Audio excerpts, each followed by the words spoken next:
चुगलखोर पड़ोसन। क्या कर रहे हो? छत पे जाके अखबार पढ़ूंगा। बस यही करो। तुम्हें पता भी है कि बहू क्या गुल खिला रही है? उसने नया फेसबुक अकाउंट बना लिया है। रोज 10 फोटो डालती है। हमारे परिवार की तो नाक कटवा देगी ये। और तुमको ये बात कैसे पता चली? अरे पड़ोसन ने बताया। उसकी बहू भी फेसबुक पर है ना, तो उसको पता चल गया। हाँ हाँ, जैसे तुम तो बहुत भोली हो।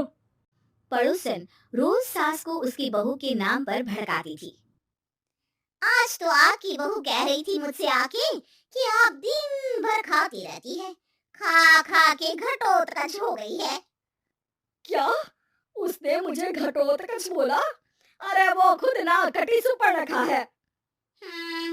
आप कह रही हो तो सही होगा, लेकिन आप उसको बताना मत कि मैं ये सारी खबरें आपको देती हूँ। शाम को जब बहू पड़ोसन के पास जाती है, आज तो तेरी सास तुझे सुपर्णखा कह रही थी, कल ताड़का भी कह देगी।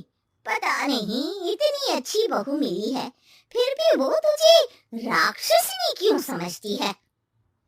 आप कितनी अच्छी हैं। आप मेरी सास की हर बात मुझे बता देती हो, वरना मुझे पता ही नहीं चलता कि वो मेरी पीठ के पीछे इतनी बुरी बात करती है। चालाक पड़ोसन रोज ही दोनों सास बहू के सामने उन दोनों की ही बुराई करती और चुगली करके बातें बता देती, ताकि दोनों में हमेशा लड़ाई होती रहे। आपने तो बस छत पे बैठ के अखबार पढ़ना है और चाय के घूंट पीना है। बहू की वजह से मुझे तो जहर के घूंट पीने पड़ रहे हैं। कल वो मुझे मोटी घटोत्कच बोल रही थी। तो तुम भी तो उसको नाक कटी सुपर्णखा बोल देती ना। हाँ हाँ, वही बोल दिया मैंने उसे। आप मुझे कितना समझते हो। बहुत अच्छे से। मुझे वो ये बात पड़ोसन ने बताई ना, वही तो है आपकी शुभ चिंतक। पर मैं इस बहू को ना सबक सिखा के ही रहूंगी। जरूर सिखाना चाहिए, पर आज तुम मेरे साथ शाम को छत पे बैठना, एक तरकीब बताऊंगा। बिल्कुल बिल्कुल, कितना ध्यान रखते हो जी आप मेरा। मैं ना सब ध्यान रखता हूँ। शाम को जब सास और ससुर छत पर बैठे होते हैं कि यहाँ खड़ी हो जाओ, यहाँ से ना तुमको पता चल जाएगा कि बहू की अगली चाल क्या है। अच्छा, कैसे? सवाल मत पूछो, जैसा कह रहा हूँ वैसा करो। थोड़ी देर में ही छत पे बहू की आवाज आने लगती है। मेरी सास लायक ही नहीं है। मुझे पता होता तो सास बहू की भी कुंडली मिलवा लेती पहले ही।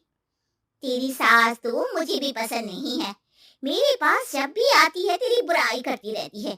कभी सुपर्णखा कहती है, कभी हिडिंबा कह के कामचोर भी बोलती है, अरे कभी कभी तो चुगलखोर भी बोल देती है। काश आप जैसी होती मेरी सास। ऊपर छत पे पड़ोसन और बहू की आवाज सुन के सास के होश उड़ जाते हैं। समझी? जी समझी। सुबह तुम्हारे सामने ये बहू की बुराई करती है और शाम को बहू के सामने तुम्हारी। मतलब आप सिर्फ अखबार नहीं पढ़ते, सारी खबरें भी रखते हैं। अब तो इस पड़ोसन को भी सबक सिखाना पड़ेगा। शाम को सास बहू को जाके पड़ोसन की साजिश के बारे में बता देती है। हाँ, मुझे माफ कर दो माँ जी।